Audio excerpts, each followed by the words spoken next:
Thank you, first of all, for joining me. I suppose my first question would be. So it's your boy SKANDOUZ, the hip hop original, and we are here for a very special edition of the hip hop head to head interview series. This is season 5, episode 7, and I'm joined by like an absolute UK hip hop legend, not just an MC, an actor, screenwriter, comedian, all round savant, and joined by an incredible producer as well. So, without further ado, introducing the one and only Doc Brown and Tony Bones. Is Tony Bones the Yes. producer or just Tony Bones? Whatever you want to call me, my brother. It's You cool. know, I was on Soho Radio last night, and they were calling him Tony Bones, the producer. They Oh gave, shit. they Yeah. gave him full respect. And you know what else? I was like, rah, like I didn't even clock. Like I'm so late. Like the way people were talking about Tony was like, mate, he's one of the absolute best in the game. I was like, well, I mean, obviously I thought that, but I didn't know that that was a well-known thing. So I'm like, right, I'm gassed. I'm actually gassed. I thought I was the one bringing the star power to the partnership, but Nah, of course, bro. You are, man. You are, brother. Amazing, amazing, man. So yeah, so without further ado, man, I mean, just a quick recap, just for the audience that might be locked in right now and are not too familiar with the story of Doc Brown. A generation that might only know you from the films and the yeah, stand-ups. of course. Give us a bit of background of how you came into music and how you became an hip hop artist. Yeah, it's an interesting question because I would say like when you look at it, if you do generations by like cultural generations, so just by like 10 years, 10 years, 10 years, I'm probably best known by like 20-year-olds from my kids show for CBBC. So in a lot of their minds, that's where my journey would have started. But obviously, like man, like you now, I was with Kish last night. Like the guys that were always there will be like they'd be the ones who are like, bro, let me just explain. Like this guy he was doing bits before that. So I think like the story with me really starts with school and youth clubs, man, because that's where I found hip hop. Like I was an indie guy. Like if you ask anyone at my school, like that was my number one thing. I was in an indie band. I kept my hip hop love like on the low because I don't know, like I felt like the ends I was from wasn't hard enough, like to be a part of hip hop and whatnot. Like even though I came from a council state, I was like, my council state is not hard like that. Like I can't really express myself in rap, but like in indie, it's calm. Mm. So I always kept my rhymes to myself. And then when I got to like 17, 18, I had more like rap friends who were like, bro, just rap, man, rap, and I never felt like fully comfortable. And it was one night drunk in Mudlums. You remember Mudlums? Mm. Yeah. So like for those who are too young, in the like this is like literally like 2000, so 24 years ago. It just seems mad to say that. Yeah. There was like a few big battle nights in London. One was at Apricot Jam in the late 90s in the garage in Islington, and the other one was one that was run by the Mud family. So like Skinny Man, Mongo, a guy called Intense used to host them. And a lot of the time they did their big battles at Dingwalls in Camden Lock. And Mhm. that night was Mudlums. So I was in there one night because I just loved watching the rappers. And I had a couple drinks, and my friends were like, "Go and put your name down for the battle." And I was like, allow me, man. But I think because I had a couple drinks, I was like, "All right, fuck it, I'll do it." And I did all right, but like, I was pretty shit, really. But the feeling of being up there and not winning people over, I was like, I need to come back. I need to come back hard. Like, this is not good enough. So when I came back, by that stage, I think I'd met Reveal. I knew a couple of rappers from this group called Few Good Men, like West London guys, older guys. And I think Reveal knew them. And I met him and I was like, rah, this kid's like 14, 15. He just walking into the club it was impressive.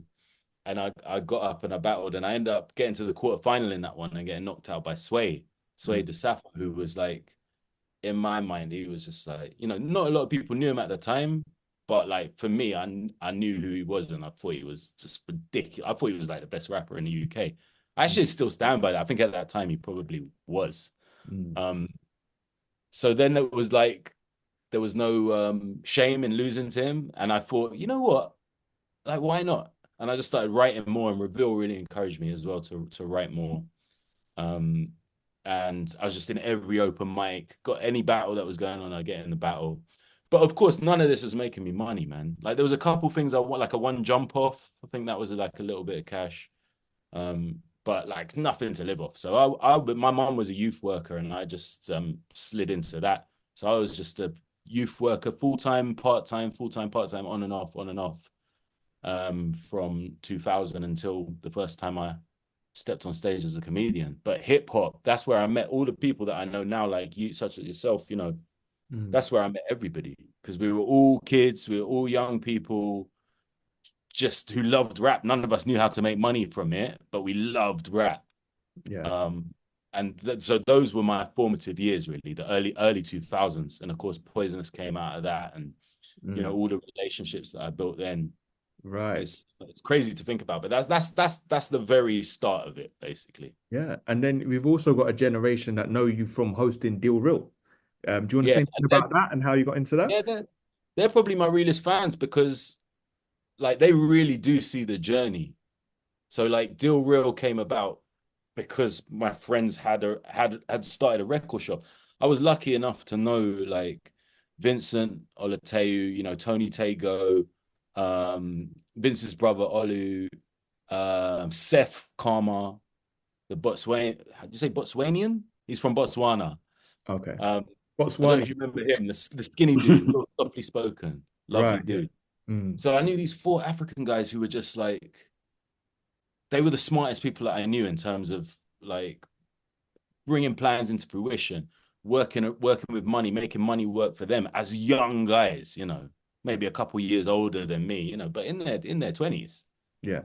I was just so impressed by them, and they opened this shop in Carnaby Street. I mean, you can't imagine it now. It's impossible to imagine now.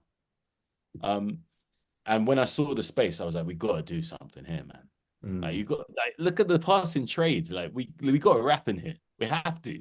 Yeah. And then, of course, they had like DJs who be in there playing records and be trying to sell records. But really, it was those Friday nights. And I would leave. I was working at a youth club in South Kilburn. I would leave there, get like a 4-pack of beers from the off license, get on the tube, the Bakerloo line, go to Oxford Circus, step off, put the beers in their fridge in the shop, get the mic on, and just start freestyling. And then kids would come up and start freestyling. We'd have a little open mic, and it built from there. But the culture that came out of there was amazing. Yeah. Amazing. Yeah. Like And how legendary it got is mad in my mind when I think back. yeah. And some of the legendary names that came through at various points early in their careers as well. Yeah. Like Kanye, I remember going to a party with Kanye West, right? Ashino and Sparks. You remember those guys from the Young Guns? And I think Mega and Mayhem. Right. And you know, Kanye was like at that point where he was like, I can fucking rap. I can rap. You know what I mean? That's how early it was. I can rap. But the only thing I'd heard from him was 2 words, which was sick. You remember that? 2 words. Yeah. But yeah, he was only there because of Mos, because Mos was the first guy. He was the first guy. He's an actor as well, and he was doing a play. Yeah. It doesn't even exist anymore in Holborn, called the Phoenix. And he was living in London for like 2 months or something while he was doing this play.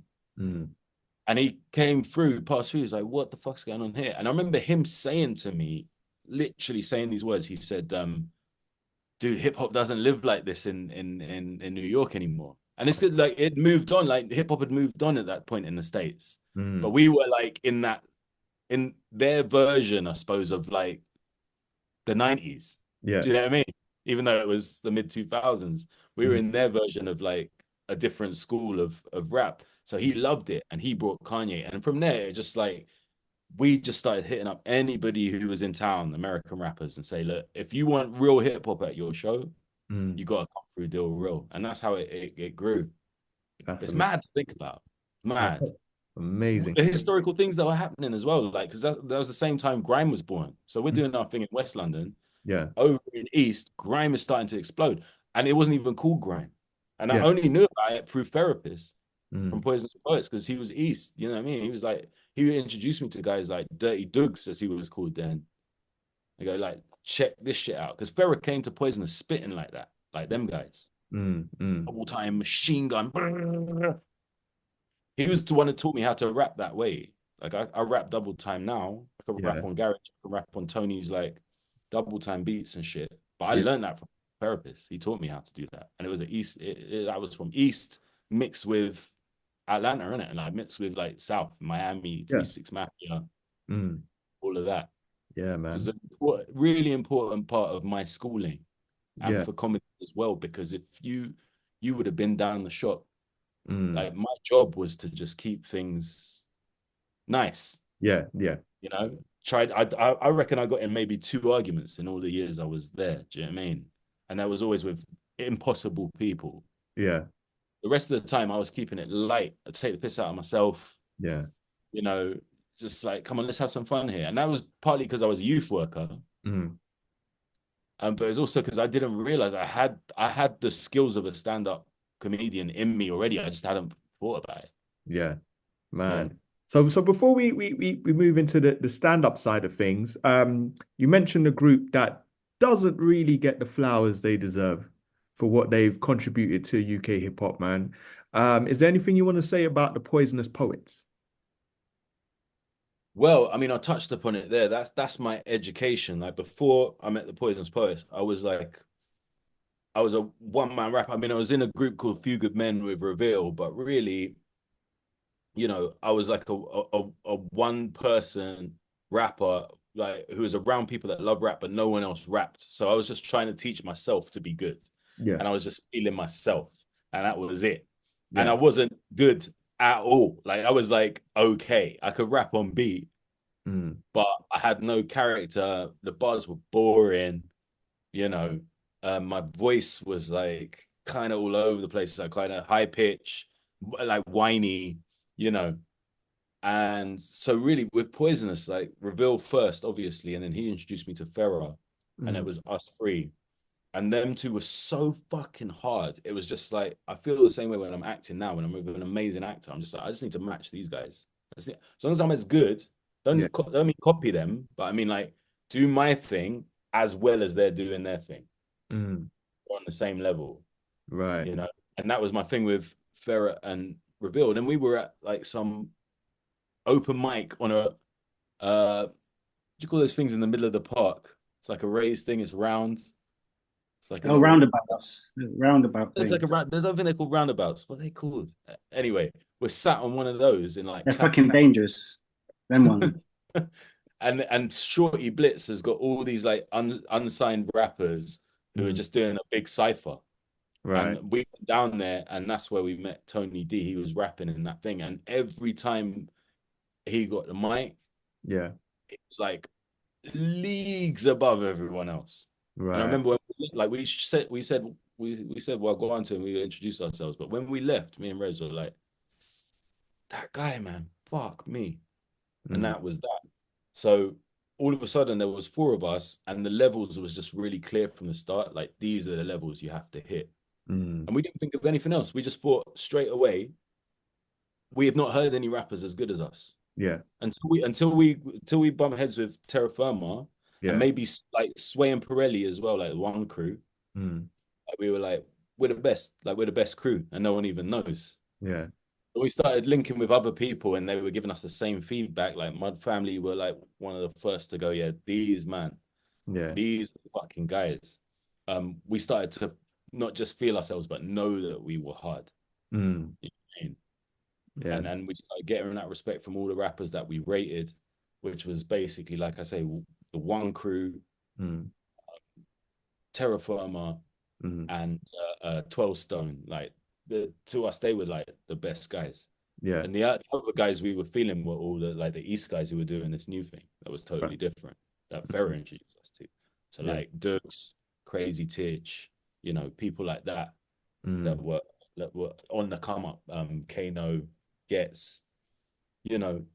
So like we just thought, we know what we are. We got half of us are East, half of us are West, but the vibe we're gonna bring is just gonna be like a new version of road rap. Like, Right.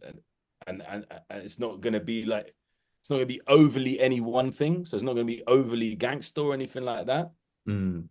But it's gonna have moments of introspection, things that you probably wouldn't expect from these four young guys. Right. And that was led by Reveal, who was the youngest of all of us, but he was so fucking wise. Like, he was like this 16-year-old like Buddha. Do you know what I mean? Right. And yeah, so we thought we were fucking hard. We got signed to BMG, a major label. They never put us out. We got fucked over so many times. And then after that, it was really just me managing the group, basically, which I'm sure Tony knows from Jungle Brown. It's like, when you're all young, it's just an impossible thing to do. You need a trustworthy older manager to guide you. We didn't have that. So when I sort of took that mantle without really calling myself that, I immediately realized how hard it was. There was times where like we'd be in studio, or I say I'd be in studio because I'd be the first one there. No one would show, and I'd be like recording like a 16 on a like Farmer G beat or something, and a chorus, then leave a 16 bar gap, record the next hook, 16 bar gap, record the next, and just while I'm waiting for these motherfuckers to show up. That Reveal would always be second. That'd be cool. A lot of time we just roll there together, but like a lot of time it was just me waiting, and then of course when Low Key, who I discovered at Deal Real, joined, and Styler as well. 6 was even harder. Yeah. So we had too many, and at the same time, look what was happening at the time. Now, this is like 05 to 06 now. Grime's starting to occur. UK rap, where we're from, was starting to sort of go downhill. I just had my first child. Responsibilities started coming in. Like, people are sort of becoming young adults, basically. Right. Whole thing just sort of gradually disintegrated. But the cool thing with us is, like, with no hard feelings, we're all still boys now, all 6 of us. That's brilliant, man. There's literally no reason there couldn't be a Poisonous record right now. Okay. But it's just hard. It's like such a hard thing to manage. Wow. Like, So literally, all six of us, yeah, fucking, we're boys. Like, yeah. So it's nothing. Like, we can coach together, we can chat together, we can talk about whatever. But for some reason, we just can't come together and just focus. Like, there's nothing I'd love more. yeah. But you know, Tony makes me feel young again. So like, while this is happening, I'll just do that. And maybe it'll come to a Poisonous reunion one day. But the heads that know, right? And that's kind of enough. Yeah, man. Yeah, man. And before we get into what you do next, let me get into you, Tony. Let's talk about how you got into music. I mean, I know it's been a while because I've had you and Jungle Brown on the platform before. Yeah, that was a little while ago, wasn't it? Yeah. So it was officially our last ever episode on Real Rebels Radio, actually, that we had. Tony just ended it. Just Tony ended ruined it. They're like, no, we don't want you guys back. Took us off the airwaves, man. Worst interview I've ever heard. Yeah, too many beers. So for our audience, man, just give us an introduction into who Tony Bones, the producer, is, and how you got into making hip hop. Okay, so yeah, basically, I'm a producer. I mainly make hip hop music. It's a long story, really. I mean, when I was really young, I remember going to Asda with my mum, actually. Yeah. And I really wanted the Madness album, the group. And I love Madness. yeah, for some reason, I think I was like 10 or 11. I just like loved it. It's like baggy trousers, and I just loved like the vibe of it at that age. Yeah. And at the same time, I saw Stillmatic there. So I bought that album as well, like just because I like the cover. But I remember just like banging that album like really, really young. And then yeah, I went to school. There's a few rappers in our school. Like, I'm from Bournemouth anyway, so there's not much of a hip hop culture down here. But yeah, met up with some rappers, did our thing. I beatboxed. We used to meet up and do battles, and yeah, things just went from there, really. Right. Quite. Yeah. What's that? You beatbox. That was the first thing I did in terms of hip hop when I was like, Yeah. I was like literally the foundational beat for like our whole crew for like years. And then this one guy called Tim, he was a rapper, and he said, you should download Fruity Loops, man, and make some beats. So yeah, that's what I did. Right. Yeah. And did you stay loyal to Fruity Loops? Are you on FL now, or have you kicked it to the curb? No, I definitely didn't stay loyal. Like, I wanted that real hip hop sound, so I begged my mum to get me an MPC for Christmas. Did she know like did she know what the hell like was going on? Like when you said you wanted an MPC and she saw the price and everything, was she thinking, what is this? Like, why the fuck can't you just have a football?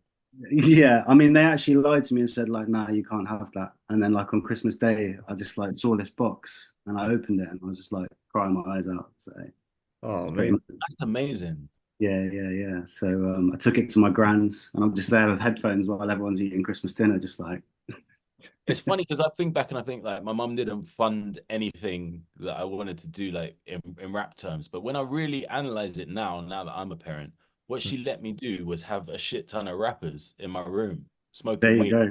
Yeah, wow. freestyling, having ciphers and shit. Like that's amazing. Like a lot of kids wouldn't have had that. No, that's pretty sound. Mm. That's sound parenting that. Uh, Yeah. that's dope, man. So at what point did you meet the Jungle Brown Boys? So they're from Bournemouth as well. So like I actually met Rick on a road called Charminster Road, and that was like my end, so to speak. And I was just like going to the shop or something, Right. and I saw this guy across the road, and he had them. You remember those like baby blue TNs? Oh, yeah. Mm. And I just looked at him across the road. He'd just come out of the Afro barber shop, Mm. and I just went over to him, and it's probably a bit of racial profiling, to be honest. I said, "Can you rap?" And but obviously I was young, like it wasn't anything, no harm in it. And he goes, "Actually, I can." Yeah. So then I just dropped the beat, and then he started beatboxing, and the next minute we're just there for Tony stereotypes are confirmed that. in that moment. Of course he can rap. But then yeah, we're just like beatboxing for hours, and then we start meeting other people that could rap, and then we're arranging battles. Like, so I'm from Bournemouth, and there's a place called Poole. You Mm. stayed in Poole, didn't you, Doc? Yeah, I'm starting to get to know it quite a bit, man. Yeah. That's So some like, good times in it. yeah, there was like word on the street that there was like a rapper in Poole called Mark Right. Mayer, and yeah, we basically arranged a battle rap. So like we all went over to Poole, and my mate absolutely slewed him, Yeah. and but then he later turned out to be the other member of Jungle Brown. We all moved to London together. That's Oh, wow. crazy. Yeah, and Wow. just did our thing. So That's incredible, man. And you guys put out a brilliant album as well, isn't it? yeah, that one got signed to Mr. Bongo. So yeah, Yeah. that's I'm proud of that one. Yeah, Wow. they were talking about it on the show last night on Kish's All City show. I Mm. was like, wow, man, I'm late, man. They've totally passed me by. But like I Mm, say, it's probably because when you get into that zone of like having kids and stuff, there was a whole period I didn't even listen to rap. Do you know what I mean? no, I Being hear that. American, I mean, it was just like not a part of my life. There's so many Mm. like moments I missed. No, I Right. feel it's crazy that we've actually done this album, like from your journey and my journey as well. Like it's For mental. us to meet like Yeah. at that this point in our lives, I mean, we've talked about it privately a lot. Mm, It was I don't really believe in fate, but it's the closest that I felt to something that was just it just meant to happen. It had to happen yeah, yeah, for because sure. I think I needed it, you needed it, Mm, and bizarrely, like so many things along the way just fell into place in a way that I was like, you can't ignore how right that feels. Mm. mm. Just like go with it. Do you know what I mean? 100%. Yeah. So So let's sorry, go on. tell us about the first time you guys met, man. And did you hear about obviously Tony before meeting him, or No, I had no idea who he was.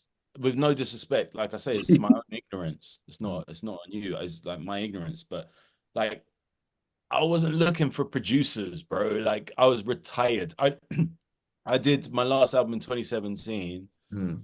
and it just didn't work because during that time, I'm like on a world tour with Ricky Gervais. I'm like making real headway in the TV game. And I had to tell my agents, like, I need 6 months to do this album. And they're like, what the fuck are you talking about? No one cares. Like, and they were right. No one cared. But I took the time out. But when I did the shows, I'm sure I told you this before, Tony, like, it was sick in London, it was sick in Bristol, the places where I already had fans from back in the day. Mm. Everywhere else, people were like, where's the jokes? People were like disappointed. They weren't rude, but they were so disappointed. I do like the meet and greets afterwards, and they were like, "Bro, like, what is this? Like, we came for comedy." And I was like, oh shit, yeah, it just didn't work. So I just thought, I love rap. I'll never stop listening to it. I'll never stop supporting other rappers. If anybody wants to invite me to guest on something, I'll do that. But I was, completely done. Right. Tony music made me want to rap again. It's as simple as that. The algorithms on Instagram, you linger on something, like you linger on tits, that's what you're getting for the next 3 weeks. Okay, so be careful. But like, obviously there was, I think, you know what it was? There's a guy, do you know Sawyer's Real on Instagram, Tony? Rings a bell, actually. Like, yeah. I want to say American Korean. Okay. He's a ridiculous producer of like your style of rap music. And he just posts beats, and like one must have popped up in my explore, and it was so sick. I was like, I'm following this guy, and I just love his beats just popping up every day like a different beat. I just vibe to it, like not even thinking of writing, but just like this guy, man, he's like my era of rap. I love his shit. And then I guess through those algorithms, you popped up in one of those situations, like in an explore type thing. And it was a similar vibe, but better. It was like, oh, this actually just makes me want to freestyle. Like, it's crazy. And then the key thing to the birth of that relationship was the combination of COVID on the film industry, the writer's strike, and then the actor's strike. Triple whammy. I was like getting no work. I like was auditioning, nothing was happening. So I'd like gone back to sort of doing writing, doing my advertising game, like doing some Just Eat stuff that was keeping me alive. And then I auditioned for Black Mirror and I got it. And I was sick. I was so excited, but it ended. It was coming to an end in December, and I had nothing on the horizon. This is 2023. So coming up to Christmas. And I hear this guy's beats. I'm sat like scratching my balls, I've got nothing to do in my studio. It's just like doubles as a writing office, obviously. And I hear his beats. And I'm just like, what? Just on a whim, I just messaged him. I was like, bro, this beat's sick, man. Send me some beats. But when you messaged me, I literally had to look twice. I was like, what? Do you know what I mean? Like, it's the last thing. It's the last thing I ever expected in my life. Yeah, and I just like his beat. Like, I've got nothing to do. And Scans, you'll relate to this, I'm sure, as an artist. Like, we don't all get the opportunity to live as artists and get paid well enough to live well as well, and all of that. So we have to sort of accept that there's fallow periods. There's periods where we're not making money. The best of us, people like you, don't give up. You still keep that creative thing going in there, but then the other side of your brain's going, also, I've got to pay the rent. Do you know what I mean? So you think, right, if I have to get outside work, I'll get outside work. Right. For me, as an artist, like I say, you relate, even when I'm not doing my dream job, I feel like I've got to create something. Like, so I'll be sat on my arse, or like, I've got my dog here, you can't see it, but be walking the dog or do some DIY or something like that. It's fine. I feel like I got to create something, just something. I don't know, like, and with rap, it's like you can write a rap in a day. Do you know what I mean? You can write a rap in a day and record it, and it just felt like there's no editor, there's no fucking TV company, there's no casting director telling me I'm not good enough. I just write a rap and get it done. And so that was my frame of mind when I messaged Tony, and he sent me 10 beats. And normally when someone sends me beats in the past, they send me like 50 beats, and they're all shit. And I'll like write to one because I feel bad. Like, do you know what I mean? Tony sent me 10 beats. I wrote to 7 of them. And even the other 2 of the other 3, I think I used for something. I used one for like a comedy advert that I did, and I used another one for something else. I can't remember, but I basically used all the beats. I just couldn't stop writing. Wow. I just started sending him a song like almost every day. And he must Yeah, have that thought, was who is intense. this fucking autistic weirdo? Like, I was gassed, and now he's already sent me like shit ton of songs. Yeah. No, that was pretty intense. He's like literally sending me stems every single day, and I was like, bro, like, slow down a bit. But no, it So was good. unemployment basically, Scans Yeah, is but no, yeah. it was good. But I was just like, man, I need to get this shit done. So we did. Yeah. Tony seized the moment. That's what he did. 100%. He did that thing that there's not many people I work with intensely, because so many people I come across don't work at a pace that I can deal with. This is not to say that they're not good artists at all. Some of Yeah. the best artists that I know, like Mm. way more talented than me, I can't work with because they're just the speed that they do their stuff is Yeah. too Mm, slow for me. Mm. mm. Do you know what I mean? I hear So you, bro. I hear you, bro, because I feel like you Tony lose was just like, oh, momentum. this is a guy who operates at my pace. Yeah. Mm, Like maybe he doesn't want to, but he can. Do you know mm, what I mean? And mm, that was a big sort of magnetic thing for me. I was like, this guy can make my shit sound dope by the end of the day. Do you mm, know what I mean? mm. Which is just Fantastic. what I wanted. So yeah, it was real synergy. Oh, I feel very fortunate. right. So at what point did you decide that, you know what, we're gonna do a full one MC, one producer, and just go straight into the album thing? It was Good question. maybe halfway through. I think at the Mm, start, I just wanted to make a song, and that was it. And that was a song called Renaissance Man. And I Mm. just thought, well, that says everything I need to say. Is like it's just talking about the journey, where I've been, where I'm at, and on we go. Maybe Tony will use it on something or whatever. I just needed to make a song, and then I just couldn't stop. It became addictive, and we were definitely talking about just doing an EP, like just 4 songs, 5 songs, because the mm, whole thing from the start felt time sensitive. So I Mm. was like, at some point, TV business will pick up again. I'll get a job, and I'm out. And in the end, that's exactly what happened. I got a gig in Budapest, like shooting this thriller for Paramount, Right. and I had to fly out like the day after Glasgow, so that's like end of June. So we started working together end of December 2023, and as we went into the new year, I was like, when I found that out, I was like, look, whatever we're doing, just need to get it done before then. So it was an EP, but we became so prolific, Mm. and there's songs that aren't even on this record that we recorded. mm, mm. That like Tony was like, we should just call it what it is now. Yeah. Like, there's enough songs here to be an album. Right. And uh, I when I started thinking about it in an album sense, I immediately started thinking about instrumentals and about it not being a Doc Brown album, but like a Doc Brown and Tony Bones album, like a group album. Mm. Because I just felt from the start that it's the music that's driving this. It's not me, it's the music, which is Mm. Tony's. Therefore, it's like it has to be 50-50. And I wanted him to have solo moments on it, so it didn't seem like a solo album. Right. And so we started thinking about instrumentals, not skits, but songs that are instrumental. And that's when it really started taking shape. Um, I still feel like it could have been like 15, 16 songs easy, and there might end up Mm. being a deluxe version of it. But like I say, I was very conscious of I don't know how much more time I'm gonna have. So as soon Yeah. as it feels like an album, let's put a name on it and done. Yeah. Mm. I think the title of the album was maybe even born out of that process of creating instrumental songs. Mm. Like having all this work that we're doing and just not talking about it, like so much creative work. And I mean, it's across the arts, not just music. Yeah. So much creative work never happens because Mm.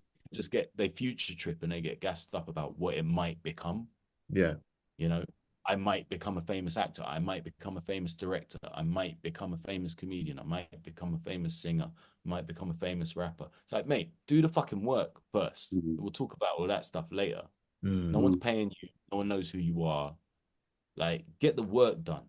Yeah. And you'll know this, Scans, from when you're trying to collab with people who just don't show. They don't show up. Like they talk a good game, but they never bring anything to fruition.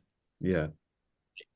There's so much you can do if you manifest your destiny. Like if you just go, this is what I want to do.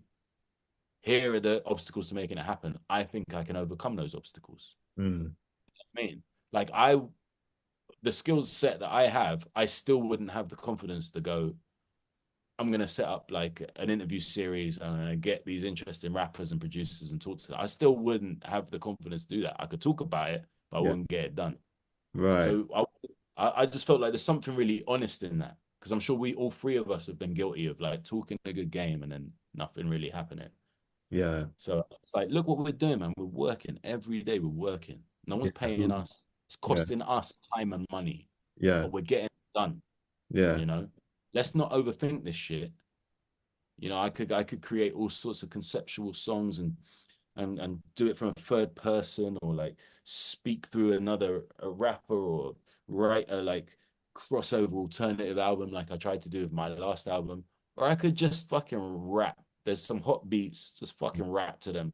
Yeah. Work it out later, like analyze it later. Just get it done. Yeah. And that's where that vibe of do more, say less. And it's so funny, it became like a religion for us. Because Okay. anytime we started overthinking stuff, we look at each other and just go, you know what? let's just say less here. We don't. This is not unnecessary. It's unnecessary. I don't know what your like view of it was, Tony, but that's how I remember it.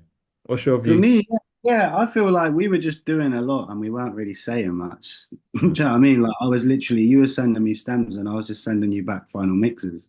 Yeah, we And didn't I even have think, a relationship, so there was nothing. yeah, literally, yeah, we haven't even like properly met at some points early Nice.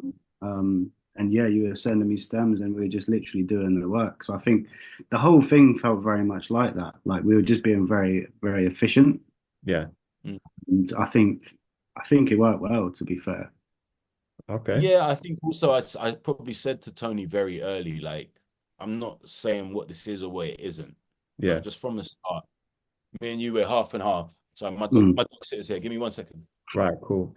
Right. So from your point of view, were all of these beats like beats you'd made in advance, or did you make any of the beats like during the process of the album?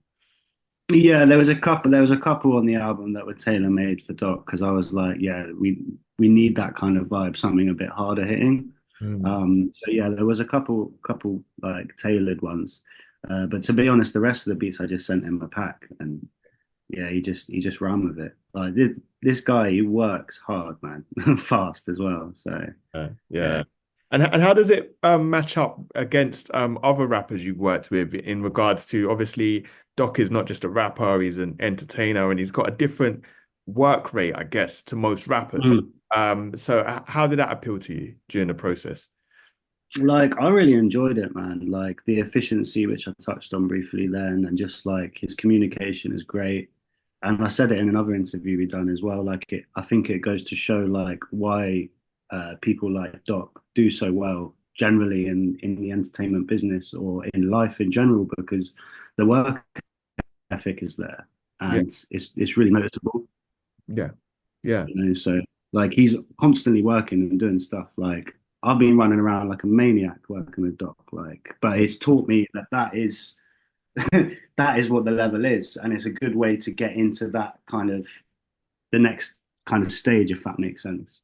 Brilliant. Yeah, and I feel like I'm at the sort of mid-level of everything. I'm not the most famous actor or successful actor. I'm not the most famous or successful comedian. I'm certainly not the most famous or successful rapper.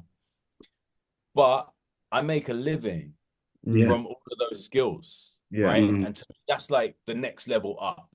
Right. Do you know what I'm saying? You're just like, I've worked out a way to live comfortably from just doing my shit, like just the shit, these like stupid things that everybody thought were just like a joke talent to have when you were a kid.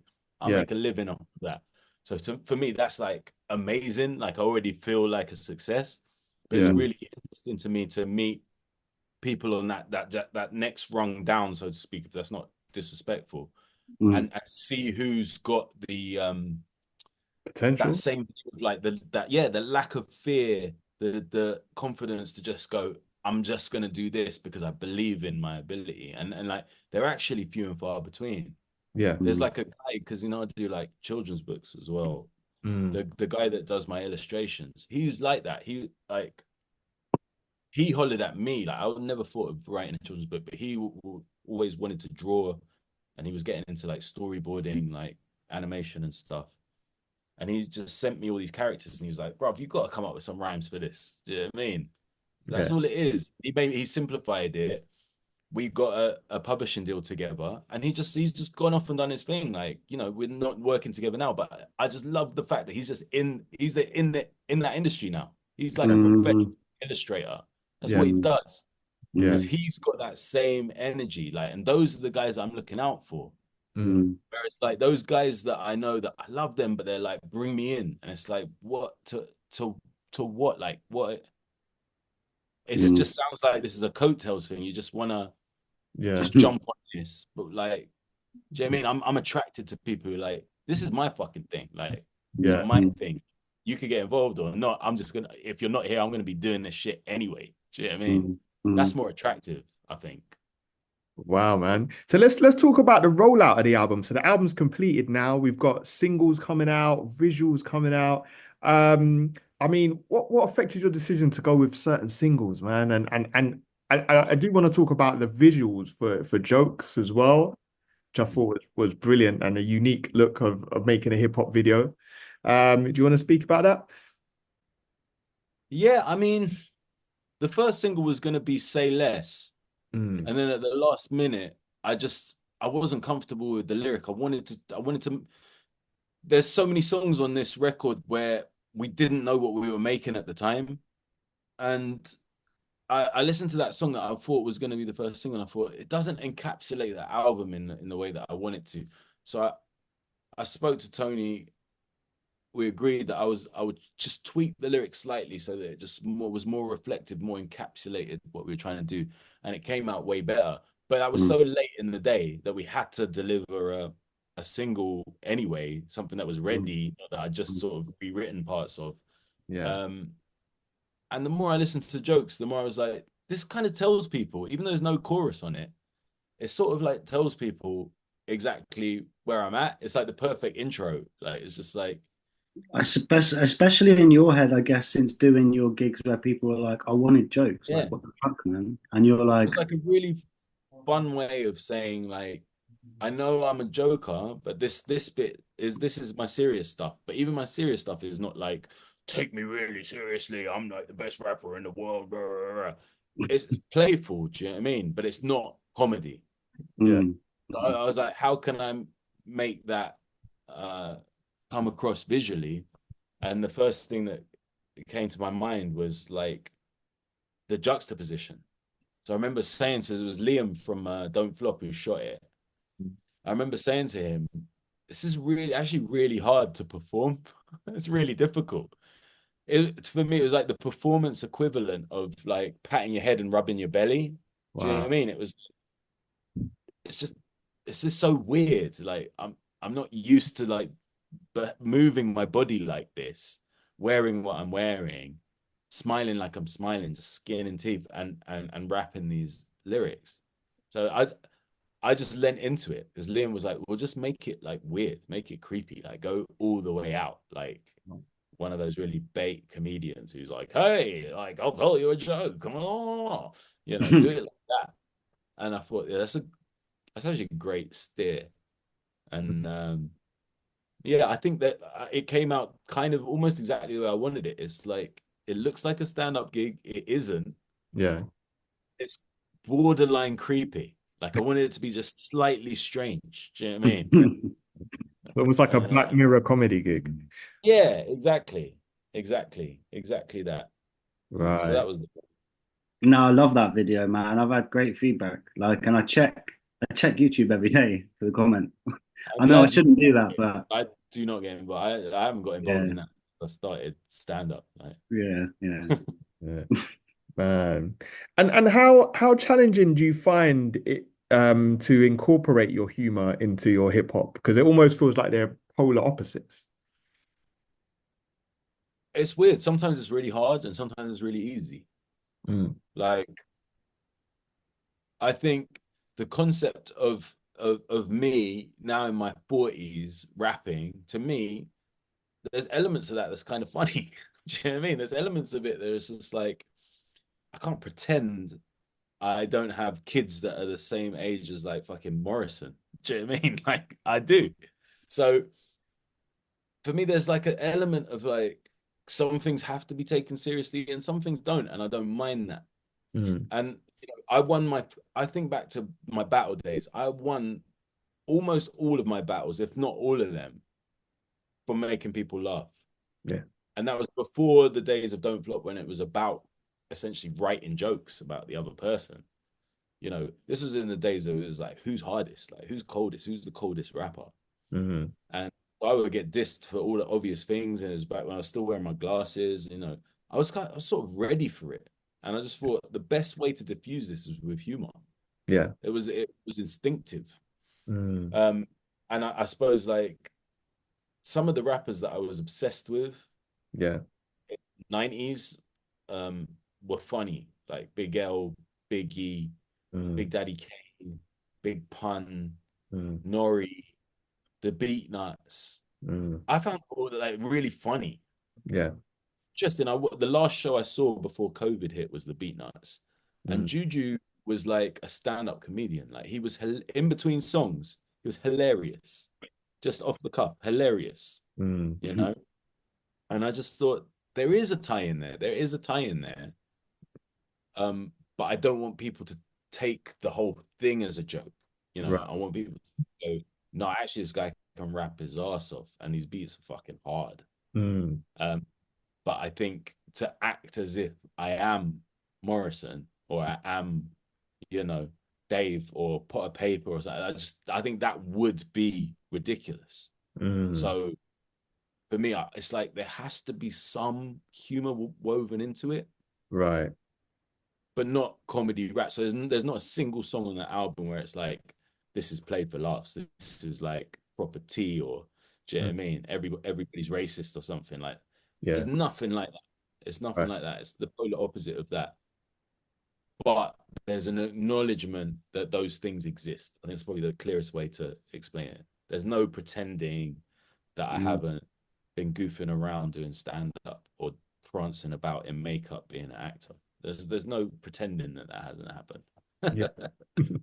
Yeah. And I mean, your story is it's not only that it's unique, but it's very inspirational. And you've always been cited as an example of what we can do, you know, like to sustain ourselves financially outside of just rapping, you know, Yeah. and you've definitely been the blueprint for that. I mean, I'd be remiss if I didn't mention, you know, you've taken UK hip hop to platforms unimaginable, you know, seen you in the Jubilee, like, wait, I don't, on the TV, you know, just things like that has just been like incredible.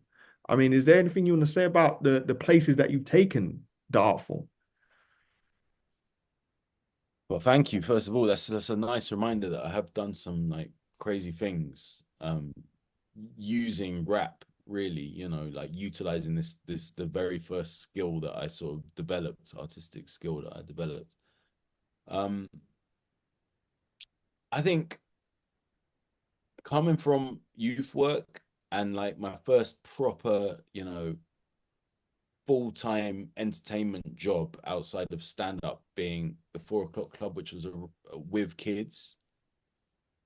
I think I sort of knew from the start that like I can goof around, I can goof off, I can be a dick, I can, you know, be an idiot or whatever, and package that and sell it. But what I'm really doing behind the scenes, I knew from the start, like I was like, I hope that kids watch this and feel like they can do it too. Mm-hmm. Do you know what I mean? So like one of the things that is always kind of assumed by mainstream interviewers is that for me there'd be like some bitterness that, you know, I was one of the first to sort of adopt this kind of hip hop form of comedy in the UK and make it work. And then it was completely eclipsed by like, you know, say Munya Chihuahua or Man's Not Hot, Michael Depar, or People Just Do Nothing, or you know, all the places you might find rap in mainstream comedy now. I mean, it's like, nah, man. It's like history repeating itself. It's like Deal Real all over again. It's like I'm a conduit. I realize what my place is. Mm. I've never been tempted by being like the number one name of anything. I've always felt that that is a slippery slope of some kind if you're not the right character for it. I'm not built to be famous. I'm built to be a torch bearer within a world that exists around fame and high levels of talent. You know, and I think that's because I watched my sister become famous when she had the exact same desire. She wanted to be anonymous. She didn't even want to, at first, people to know she was a woman. Just wanted to be able to write anonymous. But as soon as they realized she was like 21 and hot, that was it. You know, they got the photos out, and next thing you know, she's like chick lit, you know, like look at this young, amazing like woman doing her thing, and she had to be front and center, but she never enjoyed it. She doesn't give interviews, she never has. Oh wow. So, you know, there was a lot of lessons there. And when I first crossed over into mainstream entertainment, I remember asking her like, what, you got any advice? Because you know people in this world, like you've been there. She said, never underestimate the power of no. That's what she told me. Oh wow. And I was like, I don't even know what that means. And then soon enough, I realized how important a piece of advice that is. Because of course you can just say yes to everything. Right. Say yes to everything and fast track your way to being the most recognizable face and person in your country, perhaps internationally. Yeah. But what power do you hold at that point, really? So you've got money, you've got incredible fame, you fast tracked it, you said yes to absolutely everything. No one feels like you're really tied to any one thing. They just feel like, yeah, I'm a celebrity, you've done Strictly Come Dancing, you know what I mean? But what's like your actual thing, bro? Like, do you know what I mean? Yeah. And I think I always just had that in my head. So like I started getting real big in stand up, and I thought, I'm gonna walk away. Yeah. And I've done it so many times. I just like I get real big, and then like the parties get shitter. There's more paparazzi. There's weird new people. Nah, Yeah. you know what I mean? I hear that, man. And that's part of the reason I always return to rap, because it's like rap guys, they know me from before anything. So this Yeah. is like a way to just constantly ground yourself. Yeah. So with the climate right now, man, I mean, obviously it's changed immensely from when you first released music back in the early 2000s. You know, obviously it's about streaming now, and the desire is not really there in the way that people consume content to make albums anymore. So why was it so important for you guys to do this album?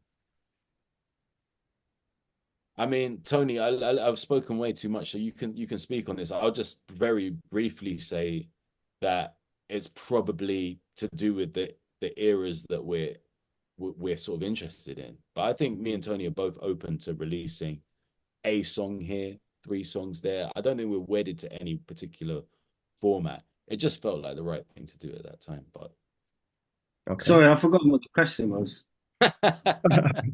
So Tony, we're looking at the obviously the new ways of getting music out to the masses. You know, it's very stream heavy these days.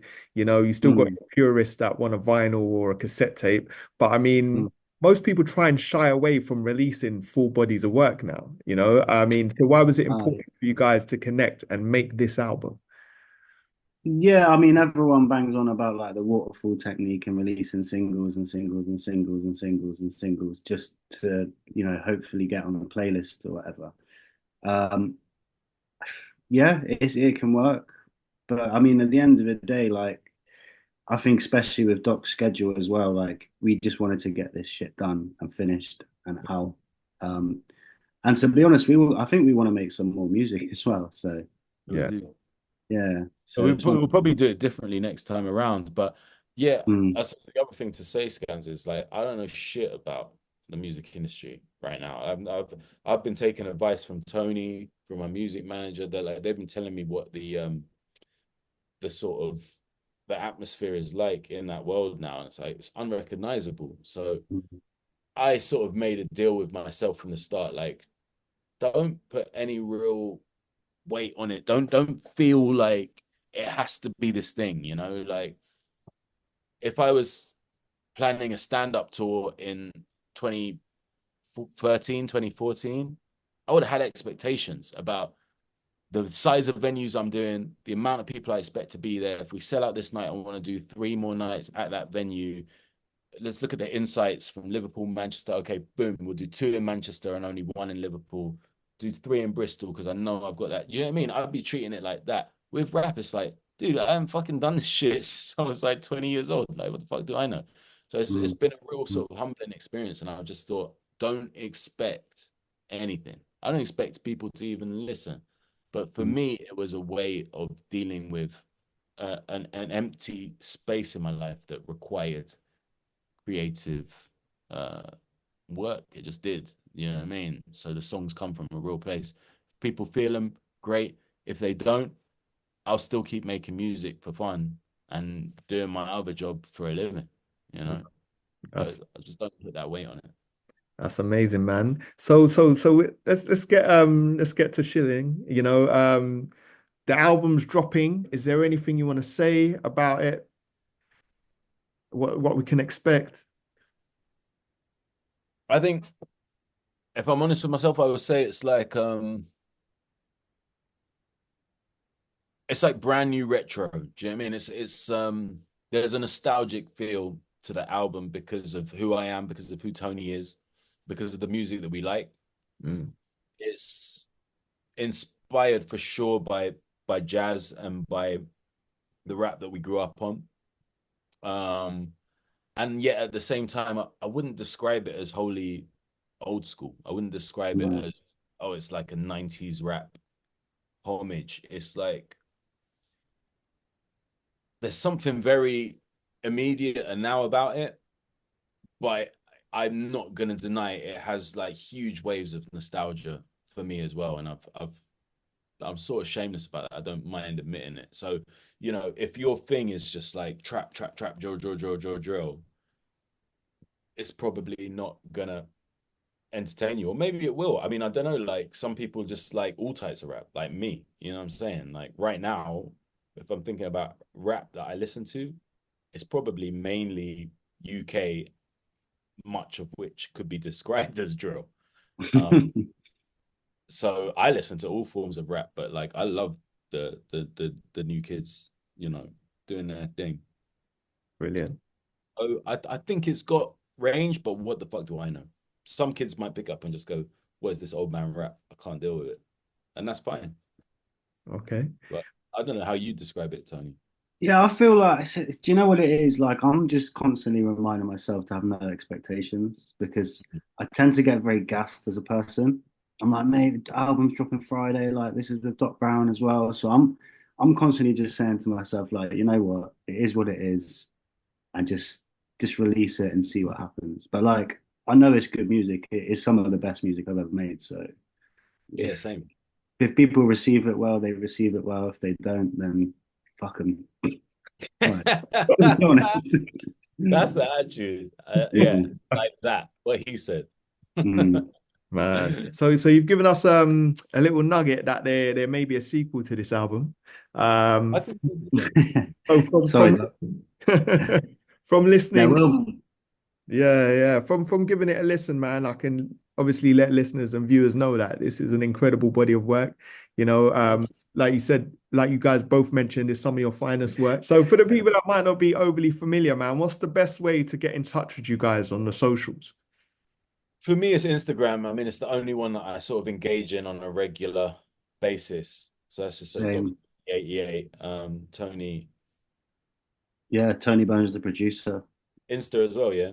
Yeah, Insta. It's the only one I use, man. Everyone's like, "Oh man, you need to get on TikTok. You need to do this." Like, I'm like, "Nah, bro. Like, maybe I'm getting on as well." No TikTok beat tutorials or anything. Just Yeah, maybe one day. Do you know what it is? Again, it's like dopamine chasing, isn't it? And the expectations. Like, For me, yeah, it's just not the work. That's the yeah, thing that bugs me the most. It's like yeah. I know you got to have content, and I know I Mm, can't compete with the guys, even guys our age, but like younger as well, who just like content, millions of mm, followers. I get it, mm. but for me personally, that's not the work. That's not the Nah, work. no. That's You just wanna have someone doing it for you at least. Like yeah. that. That'll be all right. But fucking hell, it's long. oh, it's a lot. I hear that, man. And I want to thank you both so much for taking time to kick it with the connoisseurs of hip hop, bro. I want to wish you guys all the best. Yeah. course, I man. just want to thank you for maintaining the same energy that you've always had and for celebrating other artists, because a lot of people just they can't be asked to do that. Do you know what I mean?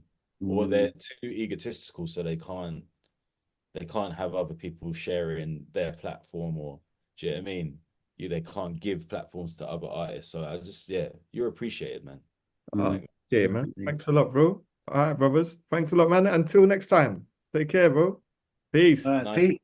You give me jokes like, you make me laugh like, you give me jokes like.